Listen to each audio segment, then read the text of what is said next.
हमने रामायण में देवी सीता के बारे में जाना कि वो भूमि से निकली थी और धरती माता की पुत्री थी, जो बाद में राजा जनक की पुत्री कहलाई थी। लेकिन आज हम आपको बताने जा रहे हैं कि माता सीता असल में दशानन रावण की पुत्री थी। वास्तव में सीता रावण और मंदोदरी की बेटी थी।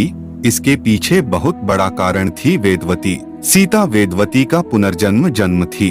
वेदवती एक बहुत सुंदर सुशील धार्मिक कन्या थी, जो कि भगवान विष्णु की उपासक थी और उन्हीं से विवाह करना चाहती थी। अपनी इच्छा की पूर्ति के लिए वेदवती ने कठिन तपस्या की। उसने सांसारिक जीवन छोड़ स्वयं को तपस्या में लीन कर दिया था। वेदवती उपवन में कुटिया बनाकर रहने लगी। एक दिन वेदवती उपवन में तपस्या कर रही थी, तभी रावण वहां से निकला और वेदवती के स्वरूप को देख उस पर मोहित हो गया और उसने वेदवती के साथ दुर्व्यवहार करना चाहा, जिस कारण वेदवती ने हवन कुंड में कूदकर आत्मदाह कर लिया और वेदवती ने ही मरने से पूर्व रावण को श्राप दिया कि वो खुद रावण की पुत्री के रूप में जन्म लेगी और रावण की मृत्यु का कारण बनेगी। कुछ समय बाद रावण को मंदोदरी से एक पुत्री प्राप्त हुई, जिसे उसने जन्म लेते ही सागर में फेंक दिया। सागर में डूबती वह कन्या सागर की देवी वरुणी को मिली और वरुणी ने उसे धरती की देवी पृथ्वी को सौंप दिया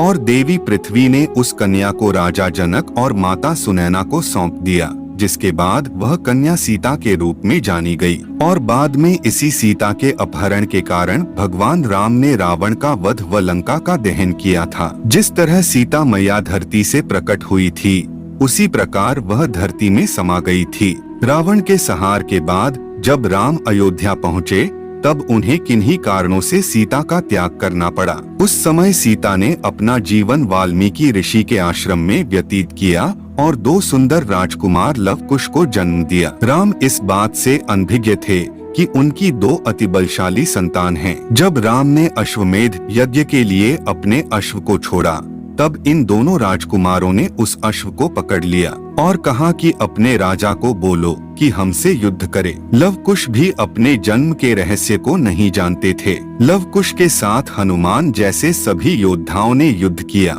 लेकिन कोई उनसे जीत नहीं पाया। तब आखिरी में राम वहां आए, तब उन्हें यह ज्ञात हुआ कि यह दोनों दिव्य बालक उनकी और सीता की संतान हैं। तब सीता को वापस अयोध्या आने को कहा गया। तब सीता अयोध्या की भरी सभा में गई और उन्होंने धरती माँ का आवाहन किया और लवकुश को पिता को सौंपकर स्वयं को धरती माँ को सौंप दिया।